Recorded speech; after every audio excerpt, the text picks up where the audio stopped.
Hello आप सबका मेरे यूट्यूब चैनल मिस्टर इंडियन पर स्वागत है। स्पेनियों की खोजें। पूर्वी देशों के लिए समुद्री मार्ग खोजने में स्पेन के लोगों ने भी काफी रुचि ली थी और अनजाने में ही वे एक अत्यधिक महत्वपूर्ण खोज के भागीदार बन गए। स्पेनियों को भौगोलिक अनुसंधान में यश दिलाने का श्रेय क्रिस्टोफर कोलंबस को है। कोलंबस जिनेवा का नागरिक था, परंतु बाद में पुर्तगाल चला आया और यहां उसने सरकारी नौकरी कर ली।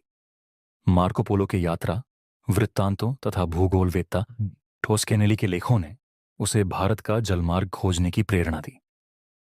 उसका विचार था कि एशिया का पूर्वी तट अंध महासागर के उस पार है और भारत पहुंचने के लिए पश्चिम की ओर से समुद्र के आर पार यात्रा करनी चाहिए। उस समय उसे क्या मालूम था कि इस मार्ग से वह एक नई दुनिया में पहुंच जाएगा। न ही उसे यह मालूम था कि इस रास्ते में उसे कितनी दूरी तय करनी होगी।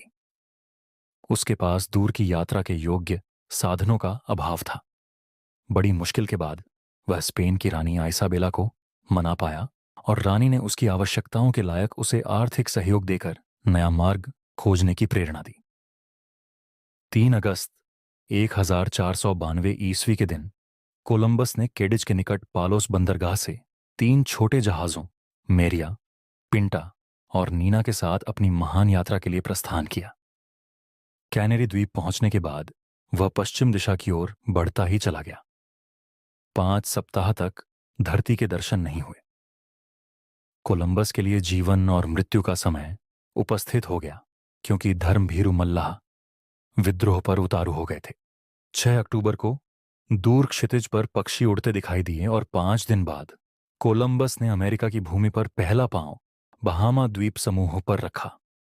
इसके बाद कुछ दिन उसने क्यूबा, हेट्टी आदि स्थानों की खोज में बिताए।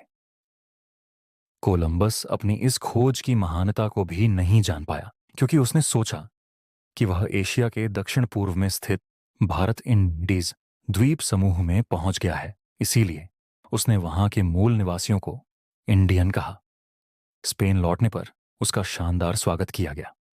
1493 ईस्वी में कोलंबस को दूसरी बार 17 जहाजों के साथ अमेरिका भेजा गया, परंतु वह स्पेन के राजकोष को न भर सका और न ही गर्म मसाले, रेशम और विलासिता की सामग्री पहुंचा पाया।